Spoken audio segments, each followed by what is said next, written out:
This is my home, my farm. My husband and I own this property, and we started out as just sort of like a homestead kind of garden, and I eventually got customers through the food hub, and then when the food hub closed down, I got more customers coming on board. Fertile Valley is 3.5 miles down the road. That's owned by Tim Riefler. That farm has been in his family. He's a 4th generation farmer there. And hopefully we can do a tour there sometime where he can explain all of that. But I work there, I manage the farm store, I manage all the retail sales, and I do all the vegetable farming there. Okay. So that's the difference. And with the CSA, we kind of work hand in hand. I grow most of the stuff here, but any extra stuff I grow over there. And of course we have the retail sales as well for anything extra. And the meat. And I have the chickens here for most of the eggs that we sell at Fertile Valley. And of course Fertile Valley also has the beef and the pork. So it really gives like a broad range of products for people in one place. Yeah, like a co-op in a way, right? A little bit, like yeah. Where you have... And it keeps me from like having to manage 2 different stands. And my husband, who's a really private person, he doesn't really want people like coming here buying stuff. So it really works. Right. So I remember you mentioning that you lived in Maryland at one point. Did you move here specifically to do homesteading and farming, or do you have family here? Well, we moved here because we were just trying to get out of the DC area. Right. Me too. For so many reasons. There are many, many reasons. But one of them was that land is just not affordable there. Were you in DC area or well, my Baltimore? husband was working in DC, and we lived just south of Annapolis. Okay. And, Bojana was born in Annapolis. oh, okay. So we lived in Edgewater. Okay. On a horse farm. And before that, we lived in Glen Burnie, which was just outside of BWI Airport. And so we always knew that we wanted, yeah, you can take a picture of the ducks enjoying their pool.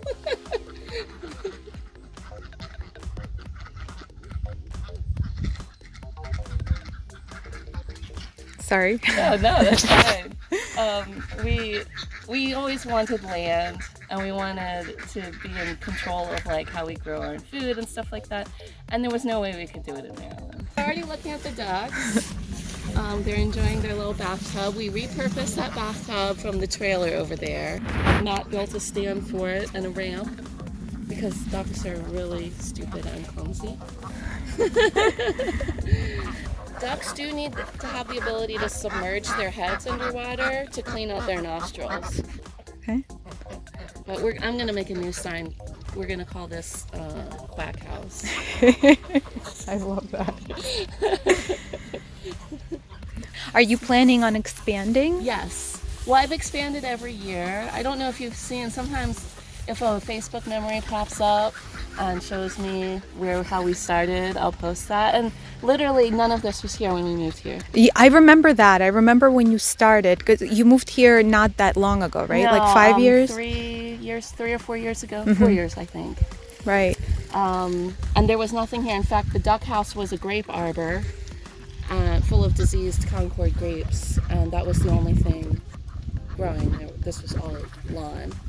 So I started with a couple garden beds just for us, and I changed the whole layout last year to these long beds that go down the hill because I was having trouble with water washing my soil out, even with beds that were framed with wood. The water was running underneath of them and washing the soil out.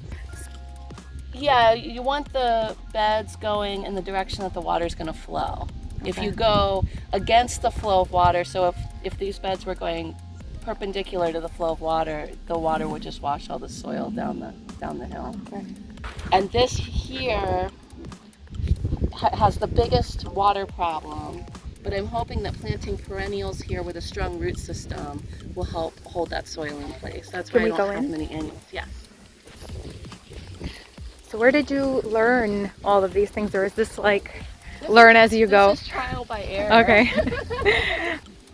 I do things based on practicality and what works for me because I don't have any farm equipment. I'm pretty much like one-person operation. I have a lovely small team of helpers at Fertile Valley, which is wonderful.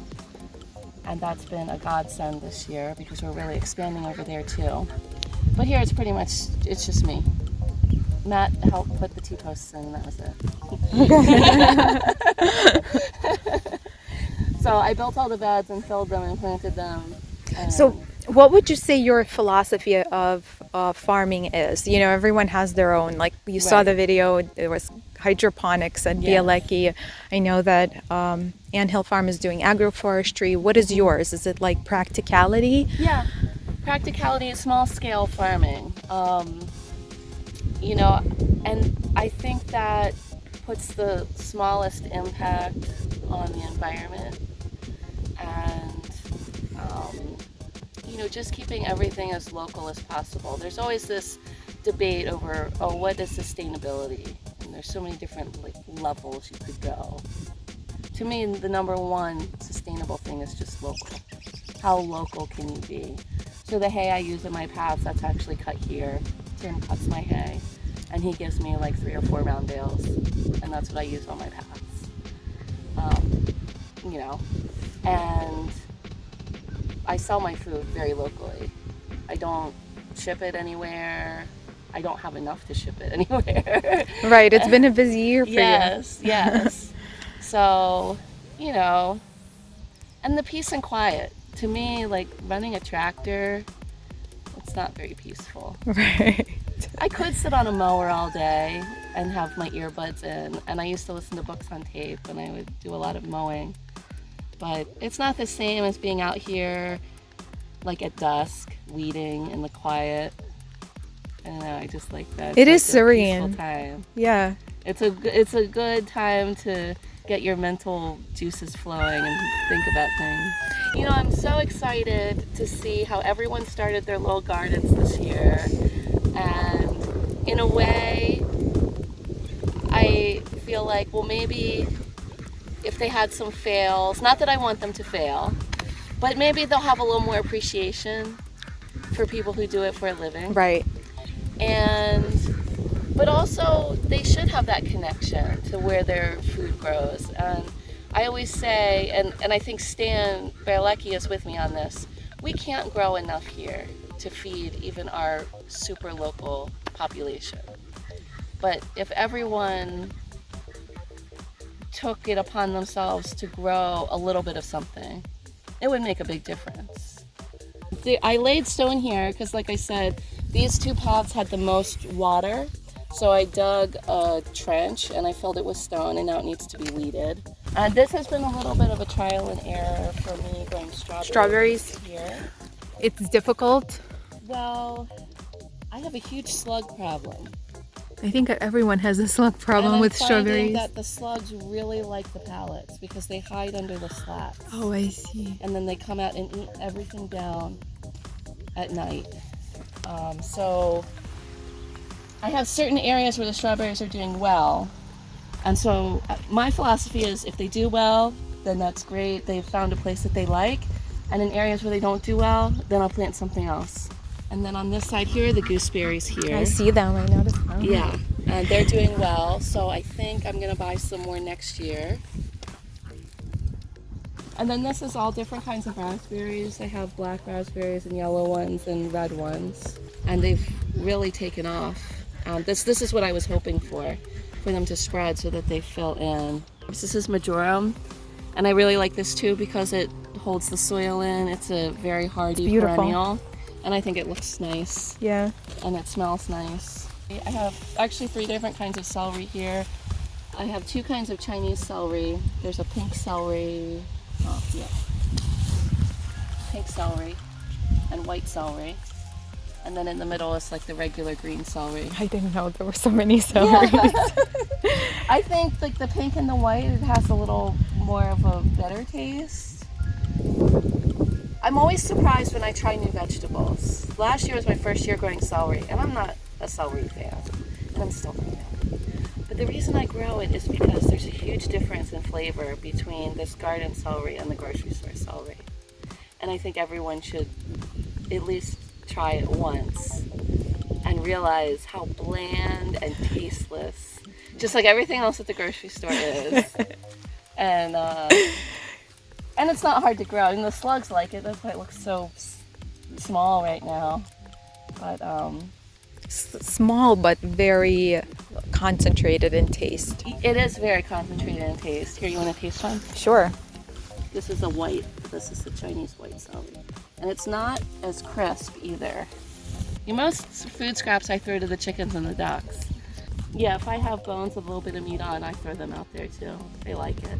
Old milk, if like the milk starts to get a little cheesy, I pour that over their food. They love that. Chickens are great. Chickens are great. Everyone should have 2 chickens. Every family should have 2 chickens. They're like the great garbage disposals. I'm gonna quote that. Okay. they're tasty garbage disposals. So next week in the CSA, everyone's gonna get a kale variety bag. This is called red. This is not the red. That's red Russian kale there. Oh, I see it. And then that's dazzling blue. Is what that's called. And this is called 1,000 head kale. And it's supposed to get really, really huge leaves on it. But the slugs really liked it. I had it planted from halfway down that bed all the way to the end, and this is all that's left. And I have not harvested any of it myself. It's just gone. That is burdock, the weed. Oh, okay. It's not poisonous. The root is medicinal and edible. And the leaves are edible, though I wouldn't eat them right now. It's a really interesting plant. It's popular in Asian cuisine, the roots are. And you can even find burdock root tea. So I harvested the roots and I'm going to dry them to make tea. And I'm letting it go to seed right now so I can save the seeds and plant them next year. Oh, and I see Emma left a little stash of broccoli there under the burdock. Can I put some leaves next to Yeah. I don't know if she's trying to catch a little animal.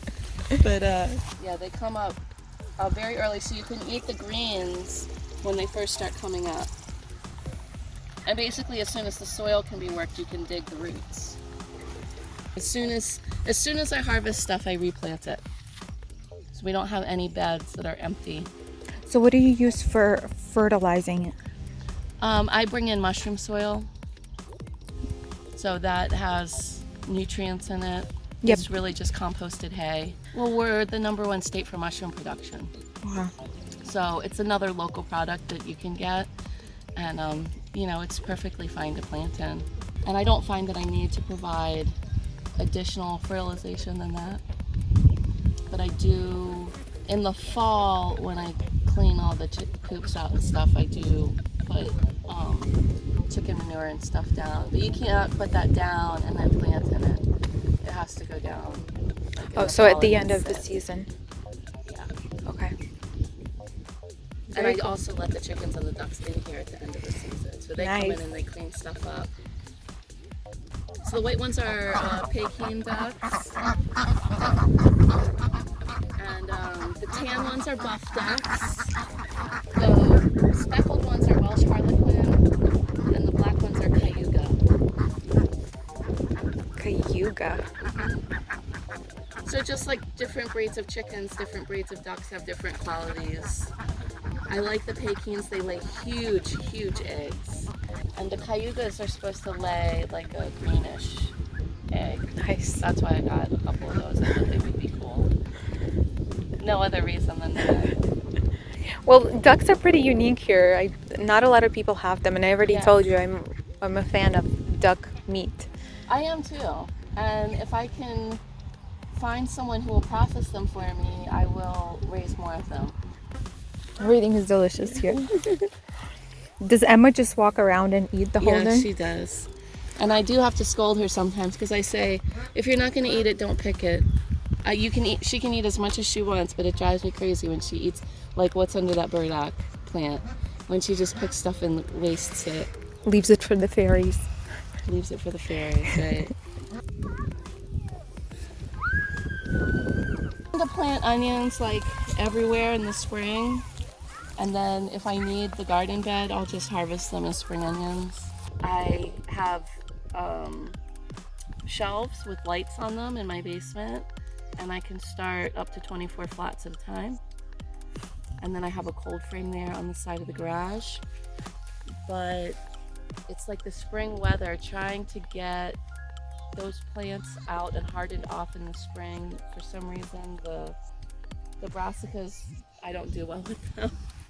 So I found that it's easier to just buy them, and I will start my own in the fall. So in the next 2 weeks, I'll be starting the seeds for fall planting. And actually, this is the first year that I'm just constantly having my grow shelves full. I have not had an empty space on them since February. Stop bragging. But, congrats. Because stuff gets destroyed and I have to just keep planting it. You should be proud. You are, like, you're accomplishing a lot, and the starting from scratch without knowing anything, that's pretty brave. Seriously. Thanks. Well, I've always grown my own food, and so has my mom. So we've always had like a garden even growing up. So I was always familiar with the concept of growing vegetables. But It's been a scary jump to go from just growing what you can use as a family to being kind of like a commercial level, growing for other people, and like, oh, I don't mind that has holes in it, but what about the people buying it? Right.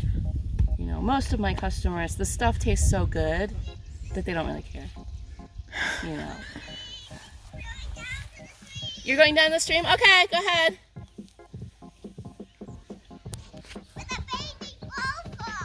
Oh. It's a poor baby bullfrog. Okay. Yep, she really has a frog. Here I have really pathetic peppers. And and I planted the whole bed after Memorial Day weekend when it was supposed to be safe for planting.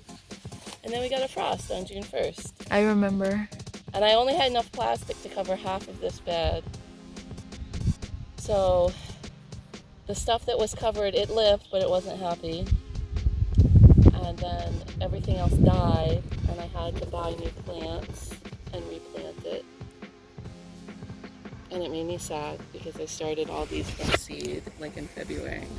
But they'll come around. Once it starts warming up, they'll be fine, And I always think most tomatoes only have a certain amount of production time anyway. So like, in Maryland, when we grow tomatoes, we would always think like, oh, 4th of July, we kind of kick off tomato season. But then the tomatoes would kind of stop by August. So it's like 2 months of production. So here you get 2 months of production because the tomatoes don't start until August. So you have August and September, basically. So it's the same thing. It's just the same length of time. It just starts later. Beautiful. Yeah, and I'll cut this and mix it with some of the green ones. I like to make my own mix because the mix, like the salad mix seeds, there's not enough red lettuce in them. So my salad mix is very heavy on the red. It's usually more red than green. Nice. The other thing that the slugs really like this year is my kohlrabi. I have almost no kohlrabi left. The root is under the ground. What happens is the stem makes a ball, and then the leaves grow off of that stem ball. And the ball will get about like this big. And it has like a nice, crisp, cabbagey flavor. So it's just something fun, again, to add to coleslaw. The ducks are really good, and that's why I have ducks. They're tasty slug eaters. And we're thinking, so right now the ducks are totally free, but what I would like to do is make almost like a perimeter around the garden to sort of force them to stay immediately around the garden and prevent new slugs from coming in. And then Emma and I come out here with headlamps at night and pick them off. To go slug hunting. Yeah, slug hunting. That's what I call it. And the headlamp, you know, I could imagine you in a headlamp and like, do you just pick them off with your hands, or you have a tool? On. I put gloves on because they're disgusting. And I find that here, tomato cages are basically useless because this ground is so full of rocks, you can't really get them into the ground. So that's why I put them upside down and use them to grow beans on. So the meat comes from Fertile Valley? All the meat is grown at Fertile Valley, yeah. Because I only have, I mean, I say only, but the open space here between the two properties is probably like 7 acres, so it's not really a lot. I mean, when you're talking about like cattle and stuff, that's not a lot of open land. I'd kind of like to get some meat goats. The problem is, you know, when you get into more livestock, it's like finding the slaughtering. There's only 2 in the area. And Xylers, who we use for the beef and the pork, they won't do goats or sheep. So I think there's only 1 in the area that does goats and sheep, and that's Laco's. It's one thing that holds us up for sure at Fertile Valley because we are booked with Xylers through, well, over a year from now. It's because we have a very high demand right now, but we don't have the capability to get it in anywhere.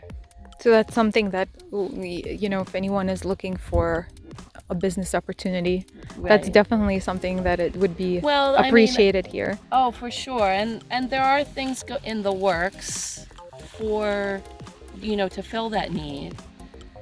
But it's a matter of like, how long is that going to take? Stan and I have had this conversation too. I don't think it's realistic to think that we would ever even have the land space to grow all the animals needed for protein consumption, even in this county. Well, the current protein. The current level of protein consumption, yeah. Exactly.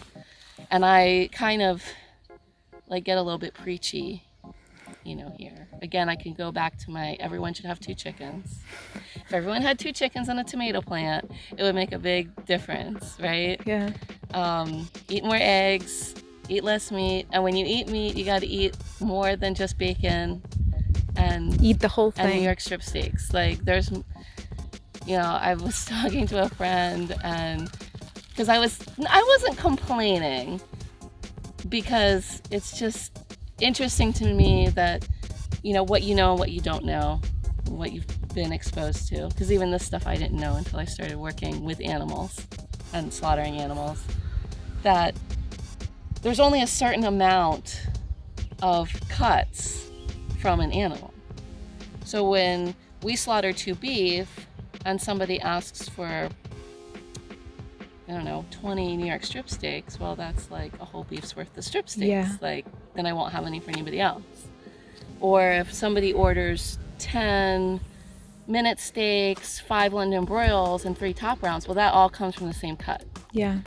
So you have to kind of broaden your animal parts, your taste for animal parts. And I'm not even telling people they need to eat organ meat, because I've tried organ meat and I cannot. You don't like it? I can't get past the texture.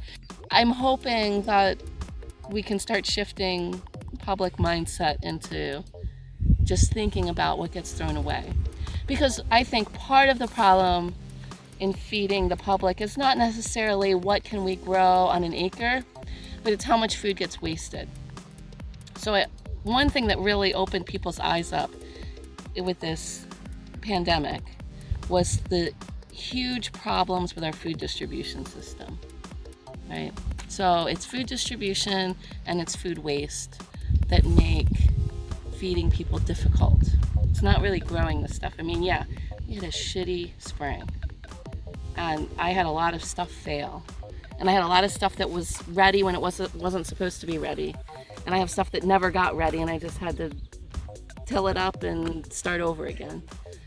But if people ate more of a thing, like more parts of the pig or more parts of the beef, and eating more vegetables and throwing away less, it would make a big difference. I think that this whole pandemic thing has really been you know, a blessing in disguise in many ways. We started getting a rush at the farm store, I want to say, maybe 2 weeks before there was an actual lockdown. Huh. So there were shortages already at the grocery stores. But I know people started coming to the farm store because there were shortages at the grocery store before the lockdowns happened. Because I know we weren't wearing masks yet. And I was at the farm store and I was talking with people. So that's why it sticks out in my mind that it happened before the lockdowns. Mm-hmm. People were saying, oh, well, I've always wanted to shop local and I've always wanted to support farmers and I just never have. And now that there's no other option, now I'm going to, you know. And that has sort of turned the tables a little bit for us as farmers. It's like, finally, we're like the last resort for people, but this has gone on long enough that it's becoming now a habit. I agree. People. And people have also gotten a taste for what Good food is. good food is, because like I was telling you with the celery and the broccoli, people have no idea how awful the food at the grocery store has become. It's become gradually like worse. My name's Tammy Preble. I am the owner-operator here at Wolfe Springs Farm. You can find Wolfe Springs Farm on Facebook. I am also the retail manager and vegetable productions manager at Fertile Valley Farm. And you can find Fertile Valley Farm on Facebook and Instagram. And that's Facebook messaging is the best way to get a hold of me.